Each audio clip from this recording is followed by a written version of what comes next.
Ryan Martin 2025 class 6 গণিত প্রভাবের first summative ইভ্যালুয়েশনের 10 নম্বর প্রশ্নপত্র। একের দাগের অঙ্ক, সঠিক উত্তরটি নির্বাচন করে লেখো। একেরটা বলছে দুটি সংখ্যার গসাগু ও লসাগু যথাক্রমে 8 ও 280, একটি সংখ্যা 56 হলে অপর সংখ্যাটি হবে। অপর সংখ্যাটা কত হবে দেখো দেখো এখানে আমি করেছি অপর সংখ্যা সমান লসাগু গুণিত গসাগু বাই একটি সংখ্যা।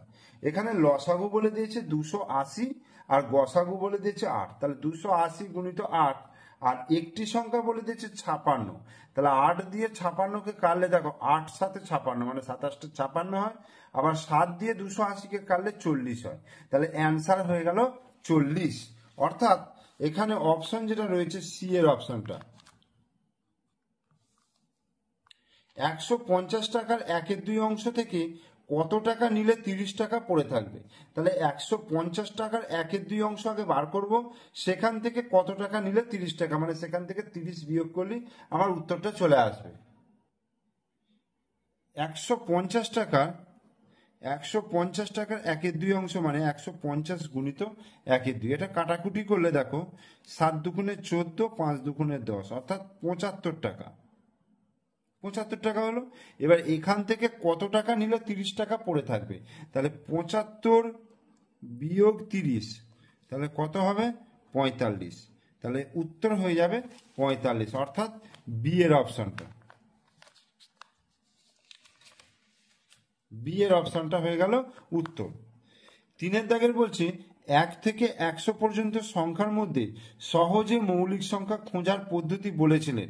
কে বলেছিলেন? ব্রহ্মগুপ্ত, আর্যভট্ট, হেগেল না ইরাটোস্থেনিস? ইরাটোস্থেনিসের চালনির সাহায্যে আমরা 1 থেকে 100 পর্যন্ত সংখ্যার মধ্যে মৌলিক সংখ্যা খুঁজে পেয়েছিলাম। 75-এর মধ্যে এক্স কতবার আসে? 75-এর সংখ্যাটার মধ্যে 75কে যদি আমরা লিখি, দেখো এল দুটো এক্স 5, এটা হচ্ছে 75, তার মানে দুটো এক্স আছে, দুবার রয়েছে। 30 বিয়োগ 24 বিয়োগ 6, অর্থাৎ 24 আর 6 এর মাথায় আছে কি রেখা বন্ধনী, আর -8 এর মান কত? তাহলে 24 থেকে 6 বিয়োগ করলে কত হবে? 18 হবে। তারপর 30 থেকে 18 বিয়োগ করলে কত হবে? আচ্ছা, অঙ্কটা আমি খাতায় করছি, দেখো 30 বিয়োগ 24 বিয়োগ 6, 24 আর 6 এর মাথায় -8, ওকে। তাহলে 30 বিয়োগ 24 থেকে 6 বিয়োগ করলে কত হচ্ছে? 18, এই বিয়োগ 8। 30 থেকে 18 বিয়োগ করলে হচ্ছে 12, 12 থেকে 8 বিয়োগ করলে 4 অ্যান্সার হচ্ছে।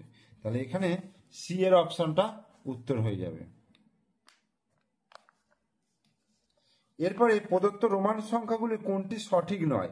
এল ট্রিপল এক্স এটা হয়, অর্থাৎ 50, 7, 80, এটাও হয়, এটাও হয়, কিন্তু ডবল এল এরকম পাশাপাশি বসে না, তাহলে এটা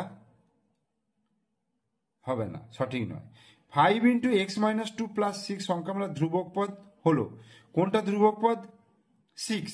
দেখো 6 সংখ্যাটা হয়ে গেল ধ্রুবক পদ।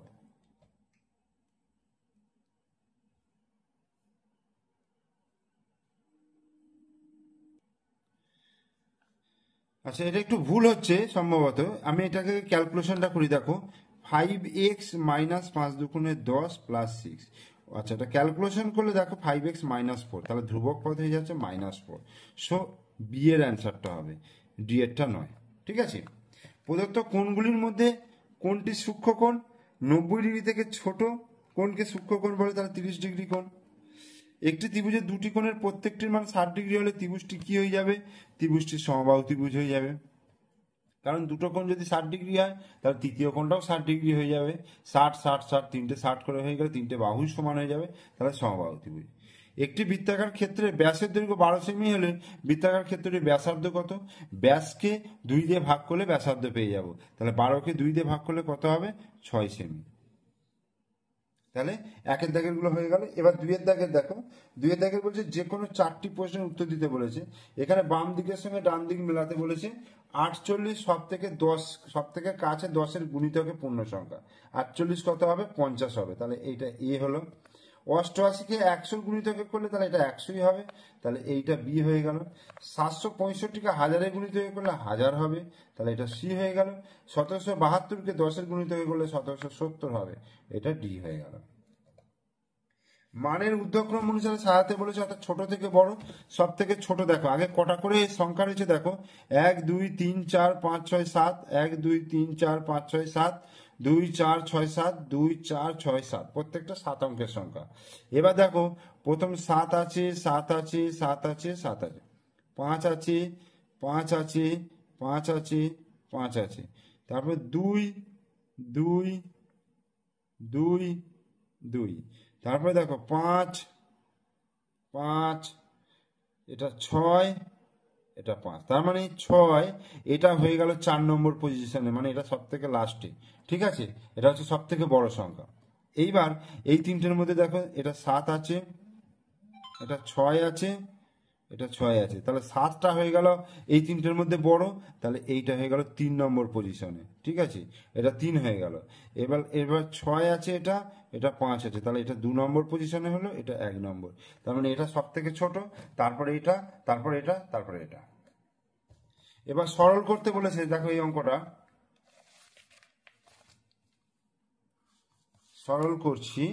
দেখো কি আছে, 72 ভাজিত 8 গুণিত 9, এটা হলো, আর বিয়োগ 72 ভাজিত 8 এর 9। তাহলে এখানে দেখো ভাগ আর গুণ আছে, মানে ভাগের কাজটা আগে করতে হবে। 8 9 72, তাহলে 9 গুণিত 9। আর এখানে দেখো 72 ভাজিত, ভাগ আর এর মধ্যে এর কাজ আগে করতে হবে, তাহলে 8 9 72, এই হলো। তাহলে এটা 9 9 81 হলো, মাইনাস 72কে 72 দিয়ে ভাগ করলে 1, তাহলে 81 থেকে 1 বিয়োগ করলে 80 আনসার। ঠিক আছে, তাহলে এটা উত্তর কত হয়ে গেল, 80। এরপরে p/3-4 সংখ্যামালাটিকে কথায় লিখতে বলেছে। পি এর 1/3 থেকে 4 বিয়োগ বিয়োগ পি এর 1/3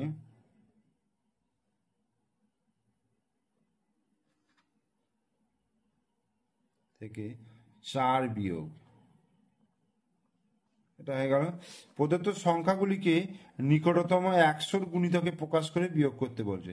তাহলে এটাকে 100 গুণিতকে প্রকাশ করলে দেখো দশকের ঘরটা 8 আছে, তার মানে এটা 7 রেখা 800 হয়ে যাবে।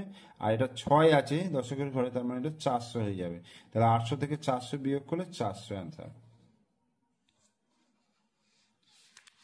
এরপরে 3-এর দাগে বলছে, বর্গক্ষেত্রের একটি বাহুর দৈর্ঘ্য 3 মিটার হলে বর্গক্ষেত্রের পরিসীমা কত।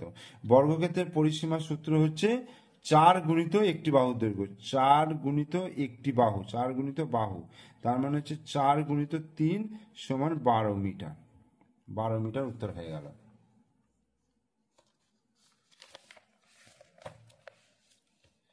এরপরে 120 জন ছাত্রের 200 দিনের খাবার মজুদ ছিল। 5 দিন খাওয়ার পরে 30 জন ছাত্র চলে গেল, তাহলে বাকি ছাত্ররা কতদিনে ওই খাবার খেতে পারবে।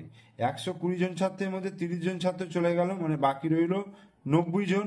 90 জনে আর 5 দিন খাওয়ার পর, তার মানে 200 মাইনাস 5, 120 জনের 195 দিনের খাবার মজুদ আছে, তাহলে 90 জনের কতদিন চলবে এটা বার করতে হবে। তাহলে জন সংখ্যা আর হচ্ছে দিন সংখ্যা।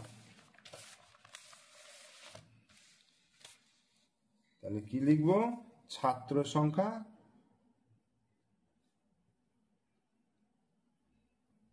আর হচ্ছে দিন সংখ্যা।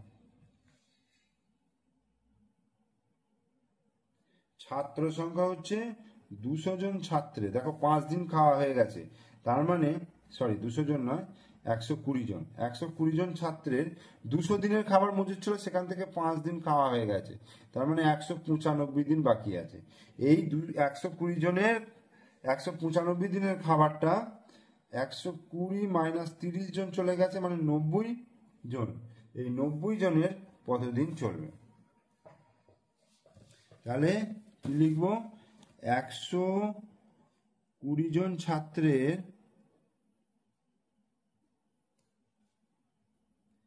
মজুদ খাবার চলে 195 দিন।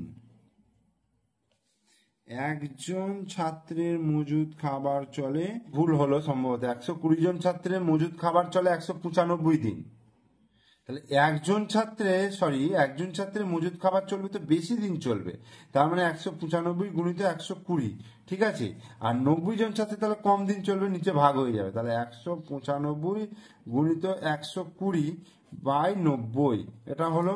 তাহলে এই 0 0 কাটলো, 3 3 9, 3 4 12, আর হচ্ছে 3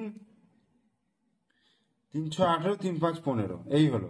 তাহলে দেখো 4 5 20, 0 হাতে 2, 4 6 24, 25 6 260 দিন, তাহলে 260 দিন চলবে, এটা অ্যান্সার হয়ে গেল।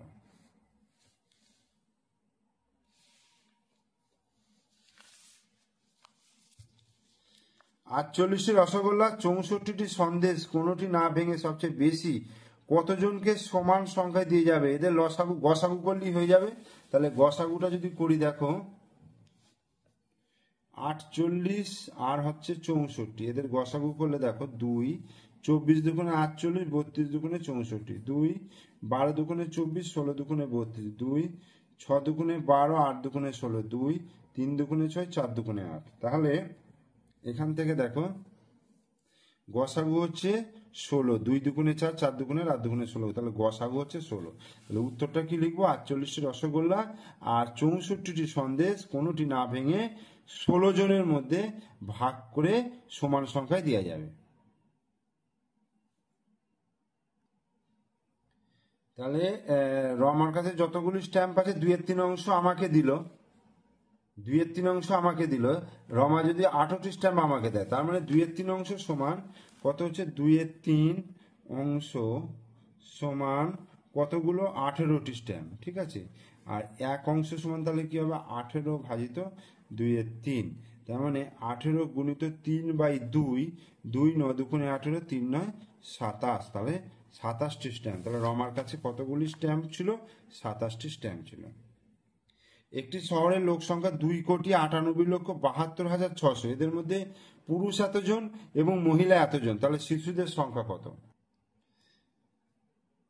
এই অঙ্কটা আমি 9 নম্বর প্রশ্নপত্র যখন করাই, অর্থাৎ এটা তো 10 নম্বর, তার আগের যে প্রশ্নপত্র, অর্থাৎ এর আগের ভিডিওতে আমি এই অঙ্কটা করিয়েছি। তোমরা ওই ভিডিওটা দেখতে চাইলে ডেসক্রিপশন বক্সে প্লে লিস্টের লিঙ্ক পেয়ে যাবে, সেখান থেকে তোমরা 9 নম্বর প্রশ্নপত্রটা দেখে নিতে পারো, ঠিক আছে। আর 6 অঙ্কটা বলছে 360 বিঘা জমি 20 দিনে চাষ করতে 4টি ট্রাক্টর লাগে, 1800 বিঘা জমি 10 দিনে চাষ করতে হলে কটি ট্রাক্টর লাগবে? তাহলে এখানে জমির পরিমাণ, দিন সংখ্যা, ট্রাক্টর সংখ্যা লিখেছি। 360 বিঘা জমি 20 দিনে 4টে ট্রাক্টর লাগছে, 1800 বিঘা জমি 10 দিনে চাষ করতে কতগুলো ট্রাক্টর লাগবে? তাহলে কি লিখবো? 360 বিঘা জমি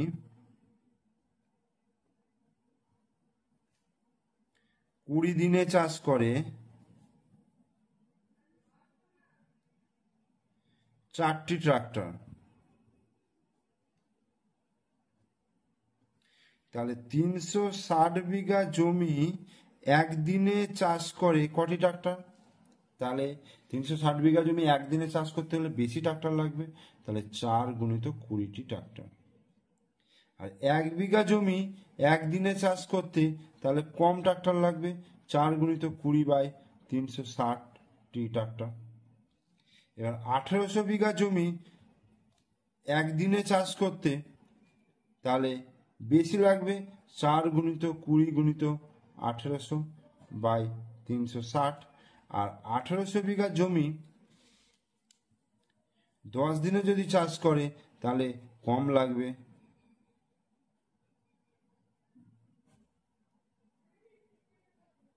এই একটা শূন্য একটা শূন্য, এই শূন্য কেটে গেল, 18 দুগুণে 36, 2 দুগুণে 4, তাহলে 20 দুগুণে কত হয়ে গেল? 40টা ট্রাক্টর লাগবে।